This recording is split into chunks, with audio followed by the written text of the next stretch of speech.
Okay, what if the way you take notes, the way you've been taught to learn your whole life, is actually holding you back? Today, we're going to talk about a thinking tool that's designed to work with your brain's natural instincts, not against them. We're diving into the pretty revolutionary idea of mind mapping, and it all starts with the story of the guy who invented it. But first, think about this for a second. When you're sitting in a meeting or a lecture, furiously scribbling things down, are you actually thinking? Or are you just copying what you hear, hoping it'll all make sense later? Do you ever look back at those pages and pages of lines and lists and just feel nothing? Well, that exact feeling of frustration is where this whole story kicks off. So, let me introduce you to Tony Buzan. Back in the 1960s, he was a university student, and he was hitting a wall that I think a lot of us have hit. You know, as his classes got harder, he found himself struggling more and more, even though he was studying like crazy. Now get this, because this is the really wild part. He was doing everything he was supposed to do, right? Taking super detailed, organized, linear notes. But his grades were actually getting worse. The harder he worked using the traditional methods, the less he seemed to retain. And that's when he realized, hang on, maybe the problem isn't my brain power, maybe it's the method. So that big realization sent Buzan on a mission. He became totally convinced that there had to be a better way to learn, a way that was in sync with how our brains actually work. And his whole journey started with a super simple question that he took to the library. Can you just picture that? He walks up to the librarian and asks for a user's manual for his brain. And she kind of looks at him confused and points him to medical textbooks on brain anatomy. But he's like, no, I don't want to perform surgery on it. I want to use it better. And she just told him, sorry, a book like that doesn't exist. That was his big light bulb moment. And this comparison just perfectly captures how bizarre that is. I mean, think about it. Back then, a clunky old computer with just 1 megabit of memory came with a 1,000-page instruction manual. And yet here we are, walking around with the most powerful, sophisticated biocomputer in the known universe, and we get 0 instructions. None. So Buzan figured, well, if the manual doesn't exist, I'm going to have to write it myself.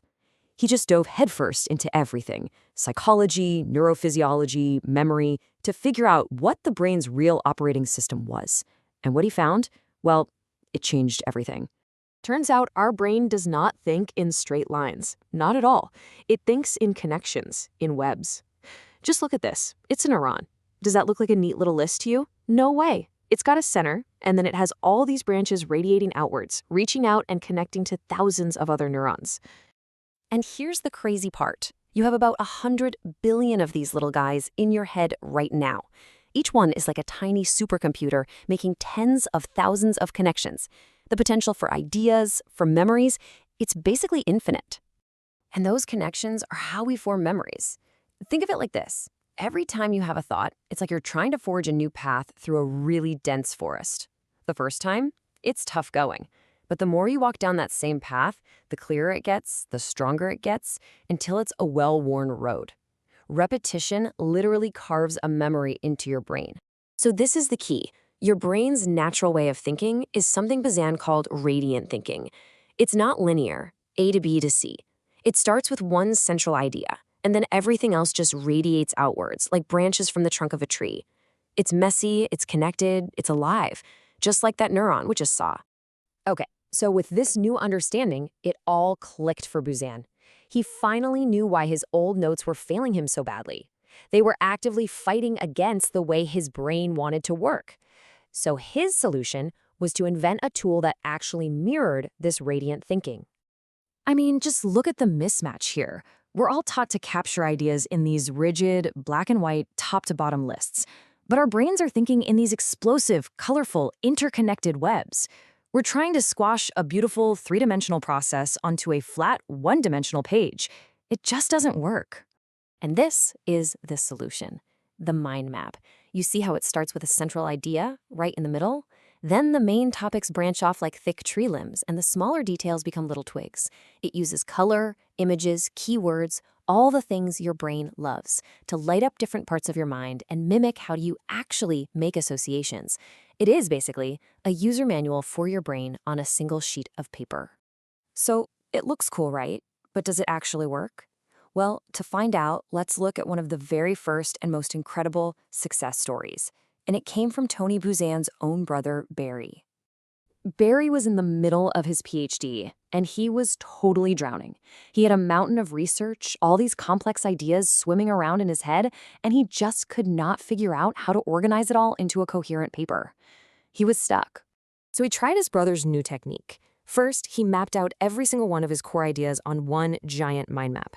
And suddenly, for the first time, he could see the entire structure of his thesis at a glance. He could see how everything connected. Once he had that clear, radiant blueprint, he said the writing part was almost easy. And the results were just jaw-dropping.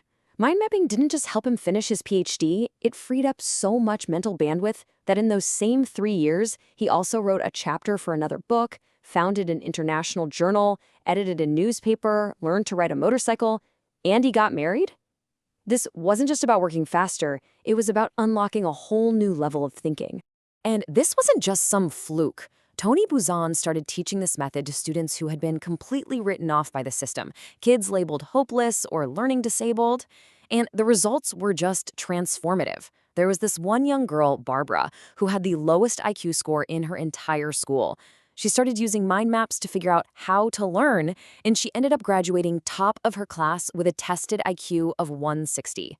So, what this all comes down to is pretty clear. The problem is almost never our brain's potential, it's the tools we're using to tap into it. For years, we've been putting our limitless, radiant thinking brains into these tiny, linear cages we call notes. So the real question is, are you ready to unlock yours?